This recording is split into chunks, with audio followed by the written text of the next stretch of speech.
Kanchana film తర్వాత మంచి hit కొట్టాలి, పెద్ద హిట్ అయిపోయింది. నేను అనుకున్నట్టుగా కాంచనా కన్నా గంగా వచ్చి పెద్ద హిట్ అయింది. దానికన్నా మంచి ఫిల్మ్ కావాలి. మంచి ఫిల్మ్ అంటే ఏంటి, 100 crores కలెక్ట్ చేసేసింది. ఒక 4 ఫైట్ ఉన్న కథలు వచ్చి చాలామంది చెప్పారు. తర్వాత ఒక 6 సాంగ్స్ సార్ అని చెప్పారు. సో ఇదన్నీ ఓకే, మంచి కథలు మనం ఉంటేనే గెలుస్తామని వెయిటింగ్ నేను. ఆ టైంలో వాసు గారు వచ్చి శివలింగ పిక్చర్ చూపించారు కన్నడలో. ఇప్పుడు చూస్తే చాలా పిక్చర్లో ఒక 15 సీను, తర్వాత ఒక 20 సీన్ ఇంట్రోల్ బ్లాక్లోనే కథ మొదలవుతున్నాయి. కానీ ఈ పిక్చర్లో ఈ పిక్చర్ స్టార్టింగ్ నుంచి కథ స్టార్ట్. సో మంచి కథ ఇది. దీంట్లో నేను హీరో అని చెప్పడం కన్నా కథ first hero, second hero Ritika Singh, మూడోది హీరో తమ్ముడు శక్తి, సో నాలుగోది హీరో నేను. సో ఇంత మంచి కథల్లో నేను ఉన్నాను. ఈ పిక్చర్ చాలా బాగా వచ్చింది. పిక్చర్ గురించి తర్వాత ఎక్కువ మాట్లాడుకోవచ్చు. తర్వాత తమన్ గురించి చెప్పాలి. కాంచనా హిట్ ఇచ్చారు, ఒక 3 సాంగ్ మంచి హిట్ అయ్యింది. ఈ పిక్చర్లో 6 సాంగ్స్ హిట్ అవుతాయి. సో తమన్ నా మీద పెట్టుకున్న ప్రేమకి థ్యాంక్స్. అలాగే సర్వేస్ గారు, నేను యాక్ట్ చేస్తే వేరే ఎవరో కలర్గా చూపిస్తున్నారు. ఆయనతో ఇక్కడ పటాస్ రిలీజ్ అయింది, అది నేను తమిళ్లో చేశాను. ఆయన వర్క్ బాగా నచ్చి నెక్స్ట్ శివలింగ కూడా ఆయనే కావాలని ఈ పిక్చర్లో వర్క్ చేస్తున్నాను.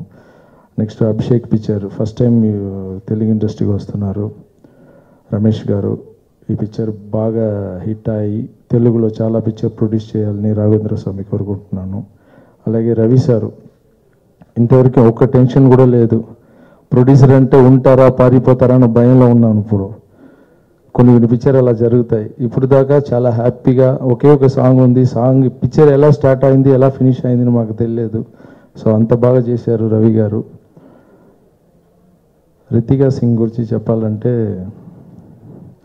అమ్మాయి ఒక బాక్సర్, నేను ఒక డ్యాన్సరు. ఒక ఫైట్ ఒక డ్యాన్స్ మిక్స్ అయింది.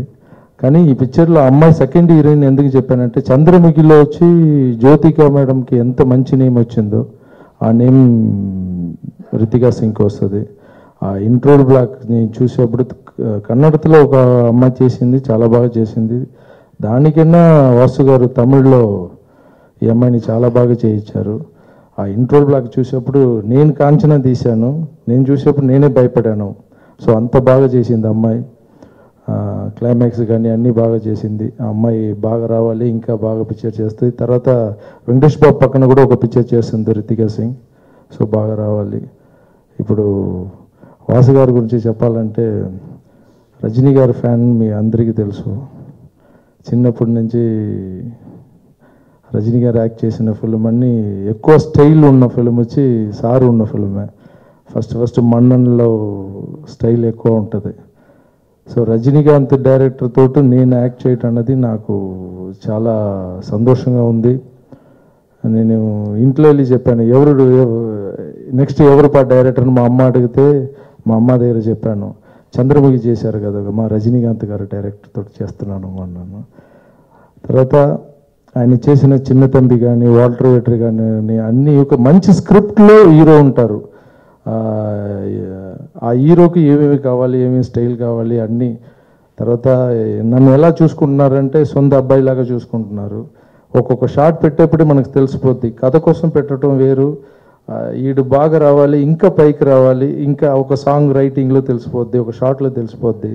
సో నా మీద పెట్టుకున్న ప్రేమకి థ్యాంక్స్ చెప్పుకున్నాను. మిమ్మల్ని అందరి చాలా రోజుల తర్వాత కలిశాను, చాలా థ్యాంక్స్. మీరందరి బ్లెస్సింగ్స్ కావాలి. Thank you very much. Please do subscribe. Please subscribe. Please subscribe. Please subscribe to our YouTube channel.